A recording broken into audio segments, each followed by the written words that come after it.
Hi there, future scientists and math wizards. Welcome to Smile Road. I'm Sir M, and I created this channel just for you, senior high school students looking to make science and math easier, clearer, and yes, even more fun. On Smile Road, we explore exciting lessons in general science, solve real life problems in general mathematics, and learn how these subjects connect to the world around us, from floating boats to your monthly budget. Each meeting, I'll guide you through lessons using simple explanations, real life examples, and even a few challenges to keep your brain sharp. Whether you're reviewing for exams, catching up on class topics, or just curious about how the world works, you're in the right place. Don't forget to hit that like, subscribe, and notification bell so you won't miss any of our learning adventures here on Smile Road. So, are you ready to start this journey with me? Let's walk the road of knowledge with a smile. Our topic for today is about estimating and measuring lengths and distances in practical situation. And this is quarter 3 of general mathematics for grade 11. And this is about measurement and geometry. So again, this is quarter 3 measurement and geometry, lesson 4 about estimating and measuring lengths and distances in practical situations. Intended learning outcomes. At the end of this lesson, the learners should be able to A. Estimate lengths and distances of various objects and spaces using different units. For example, meters, feet, inches, and non-standard units, handspans, footsteps. Letter B. Select and use appropriate tools such as rulers, tape measure, and meter sticks for specific tasks. Letter C. Measure lengths and distances accurately and precisely and record their measurements correctly. Letter D.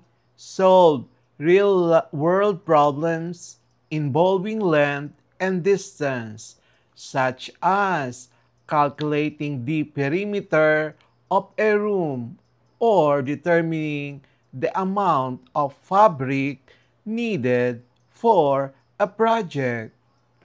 Estimating and measuring lengths and distances are fundamental skills in daily life.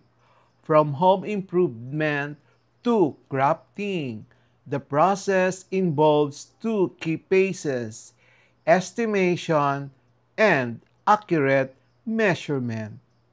Estimation. Estimation is the art of making an educated guess about a measurement before using a tool. It is a crucial first step that helps learners develop a feel for different units of length and improves their number sense. How to do estimation? Letter A. Use familiar objects as benchmarks.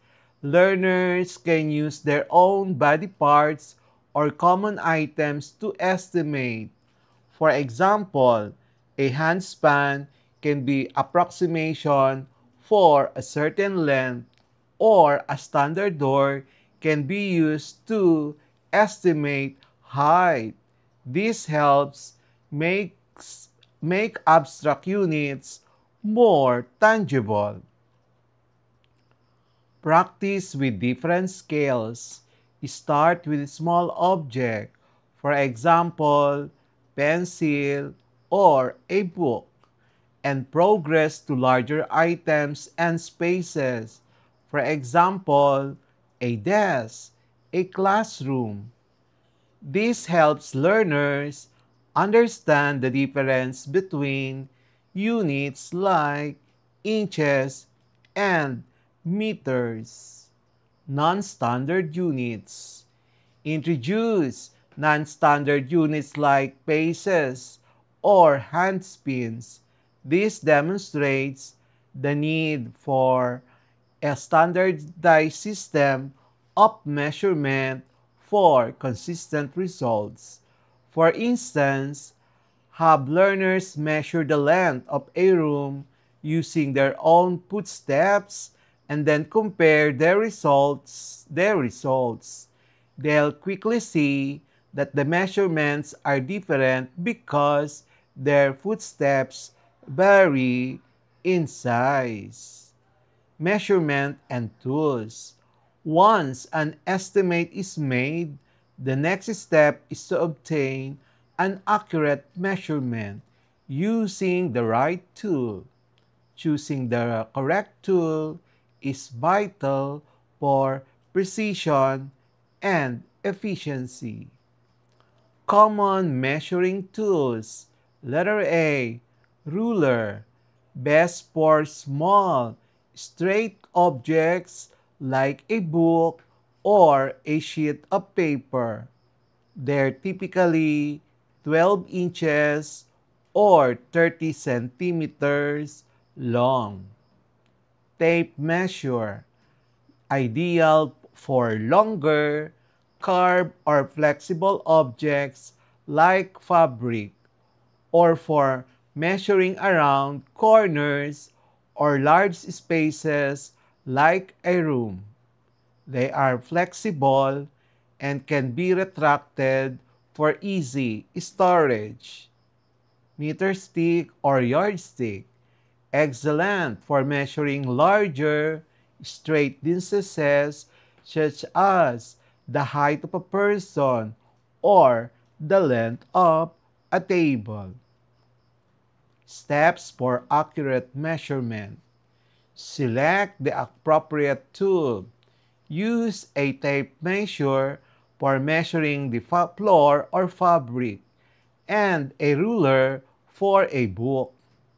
Align the tool correctly. Always start the measurement from the zero mark on the tool, not at the end of the tool itself. Ensure that the tool is placed along the entire length of the object to get an accurate reading. Read the measurement. Read the measurement at the point where the object ends, noting both the whole unit and any fractional parts. Record the measurement with units. Always include the unit of measurement. For example, centimeter, meter, inches, or feet. For example, the length of the fabric is 2.5 meters. Practical applications. Applying these skills to real-world problems solidifies the learning. A. Measuring floor dimensions.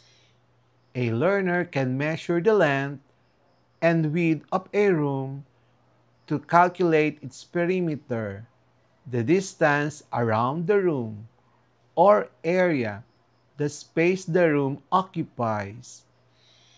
This is useful for tasks like buying baseboards or laying down new flooring.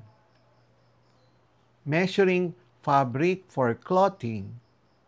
Learners might need to measure the length for a dress or the circumference for a waistline. It requires a careful reading and an understanding of how different measurements relate to a final product. This also introduces the concept of adding seam allowances to measurements.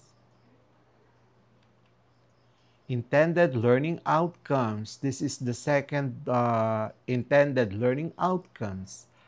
At the end of the lesson, the learner should be able to A. Differentiate between estimation and actual measurement of length and distance. B. Select and use appropriate tools. Example, ruler, tape measure, meter stick for measuring lengths and distances. Apply estimation and measurement skills in practical situations, such as measuring floor dimensions or fabric for clothing. Letter D. Compute accurately the total length or distance needed for a specific task. Letter E. Appreciate the importance of precision in daily life, schoolwork, and future professions. We will have the next part of this lesson, Quarter 3, MG, Lesson Roman numeral number